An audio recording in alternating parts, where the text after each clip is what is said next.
সুখবর, আগামীকাল বিকেল ৫টায় পে স্কেল কার্যকর। আজ জরুরি বৈঠক শেষে ঘোষণা দিলেন অর্থ উপদেষ্টা। আরও বিস্তারিত থাকছে পুরো ভিডিওতে। আসসালামু আলাইকুম। আপনারা যদি সবার আগে নবম পে স্কেলের আপডেট পেতে চান তাহলে আমাদের এই চ্যানেলটি সাবস্ক্রাইব করে ভিডিওতে লাইক করে দিন।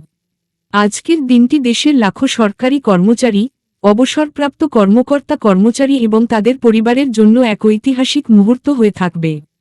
দীর্ঘ প্রতীক্ষা, জল্পনা-কল্পনা, নানা আলোচনা সমালোচনার অবসান ঘটিয়ে অবশেষে স্পষ্ট ঘোষণা এলো, আগামীকাল বিকেল ৫টা থেকে কার্যকর হচ্ছে নতুন পে স্কেল।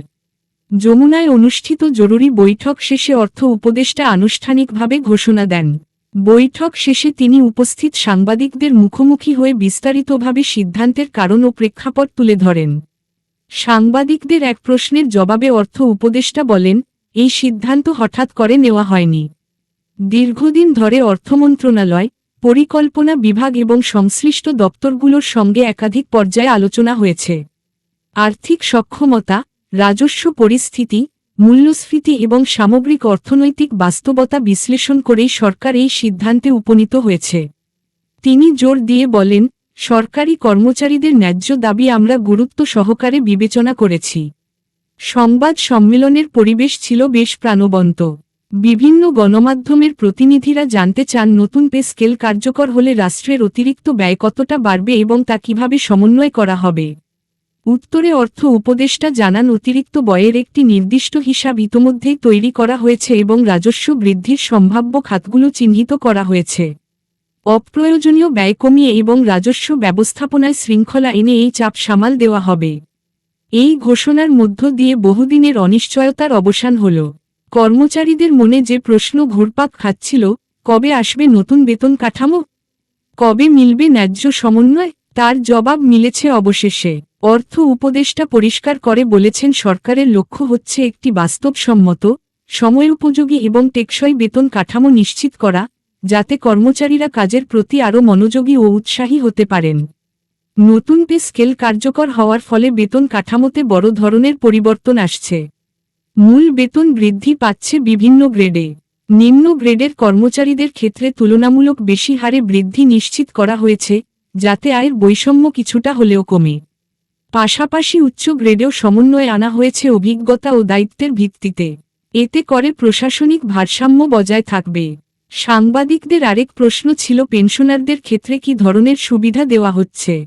জবাবে অর্থ উপদেষ্টা বলেন, অবসরপ্রাপ্তদের কথা বিশেষভাবে বিবেচনা করা হয়েছে। নতুন পে স্কেল কার্যকর হলে পেনশন পুনর্নির্ধারণ করা হবে সংশোধিত মূল বেতনের ভিত্তিতে। পরিবার পেনশনভোগীরাও এই সুবিধা পাবেন।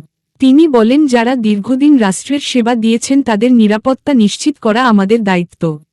অর্থ উপদেষ্টা তার বক্তব্যে উল্লেখ করেন, বর্তমান অর্থনৈতিক বাস্তবতা বিবেচনায় রেখে এই সিদ্ধান্ত নেওয়া হয়েছে। বৈশ্বিক অর্থনৈতিক চাপ, মূল্যস্ফীতি এবং বাজার পরিস্থিতি সবকিছু বিবেচনা করে এমন একটি কাঠামো তৈরি করা হয়েছে যা কর্মচারীদের স্বস্তি দেবে, আবার একই সঙ্গে রাষ্ট্রের আর্থিক সক্ষমতাকেও বজায় রাখবে। নতুন পে স্কেলের অন্যতম গুরুত্বপূর্ণ দিক হল ভাতা কাঠামোর পুনর্বিন্যাস। বাড়ি ভাড়া ভাতা, চিকিৎসা ভাতা, যাতায়াত ভাতা এসব ক্ষেত্রেও পরিবর্তন আসছে। বিশেষ করে মহানগর ও জেলা শহর ভেদে বাড়ি ভাড়া ভাতার হার নতুন করে নির্ধারণ করা হয়েছে, যাতে বাস্তব ব্যয়ের সঙ্গে সামঞ্জস্য থাকে। চিকিৎসা ভাতায় যুক্ত হয়েছে কিছু অতিরিক্ত সুবিধা, যা কর্মচারীদের জন্য বড় স্বস্তির খবর। গ্রেড কাঠামোয় কিছু যৌক্তিক পরিবর্তন আনা হয়েছে। দীর্ঘদিন ধরে একই স্কেলে আটকে থাকা পদগুলোর ক্ষেত্রে উন্নীতকরণের সুযোগ বাড়ানো হয়েছে। পদোন্নতি ক্ষেত্রে সময়সীমা ও যোগ্যতার ভিত্তিতে স্বচ্ছ নীতিমালা অনুসরণের কথা বলা হয়েছে।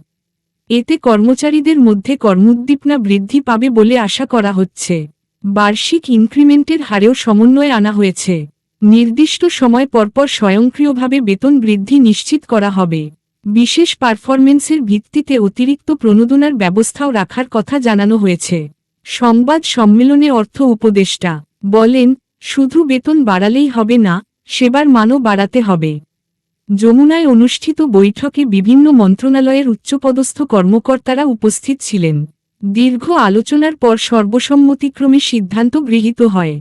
বৈঠক শেষে তিনি সাংবাদিকদের আরও বলেন, খুব দ্রুত প্রজ্ঞাপন জারি করা হবে এবং হিসাব বিভাগগুলোকে প্রয়োজনীয় নির্দেশনা দেওয়া হয়েছে যাতে কার্যকর হওয়ার সঙ্গে সঙ্গে সংশোধিত বেতন কাঠামো বাস্তবায়ন শুরু করা যায়।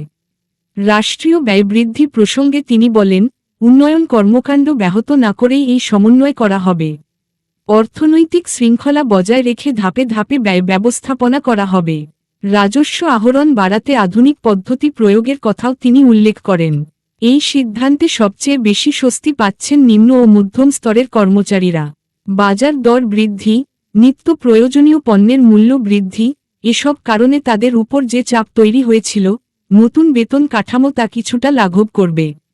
বিশেষ করে পরিবার পরিজন নিয়ে শহরে বসবাসকারী কর্মচারীদের জন্য এটি বড় সহায়তা হবে।